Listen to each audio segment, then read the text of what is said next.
नमस्कार मित्रांनो. भिक्कारचोट पाकिस्तान शांतिदूत ठरला.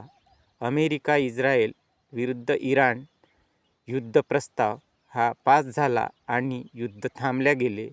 आणि या युद्धाचं थांबवण्याचं सगळं श्रेय हे पाकिस्तानला गेले मित्रांनो. जरी अमेरिकेनं हे युद्ध थांबवण्याची स्क्रिप्ट तयार केली असेल तरीही पाकिस्तानला याचे श्रेय सर्वात जास्त जाते, हे सर्व जगातील मीडियामध्ये दिसून आलेले आहे मित्रांनो. आणि हे युद्ध थांबलं हे जगासाठी चांगलंच झालं, कारण मानवाची जीवितहानी आणि आर्थिक होणारं नुकसान हे या युद्धामुळे थांबल्या गेलं आणि जग तिसऱ्या महायुद्धापासून दूर राहिलं, हे योग्यच झालं आहे मित्रांनो.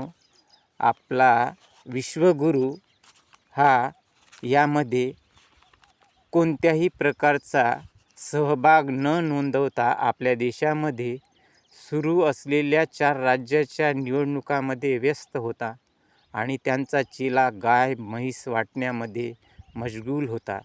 आपल्या देशाचं परराष्ट्र धोरणाची जेवढा धिक्कार करावा तेवढा हा कमीच आहे, कारण आपले परराष्ट्रमंत्री जयशंकर हे पाकिस्तानच्या जनरलला दलाल म्हणून हिणवत होते. बरं, दलाल असेल तरीही चांगलंच झालं, कारण त्यांनी युद्ध तर थांबवलं मित्रांनो. हे त्यांनी थांबवलं नसलं, अमेरिकेचा दबाव, रशिया चीनचा दबाव असेल तरीही चांगलंच झालेलं आहे.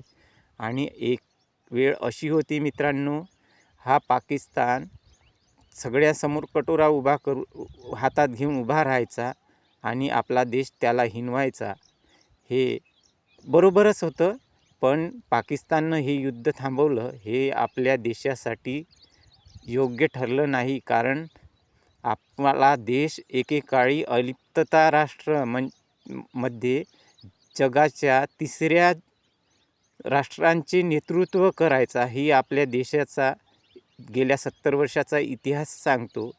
आणि आपले विश्वगुरू हे इस्रायलला फादरलँड करत राहिले मित्रांनो. त्याचप्रमाणे आपले परराष्ट्रमंत्री हे कुचकामी ठरलेले आहेत.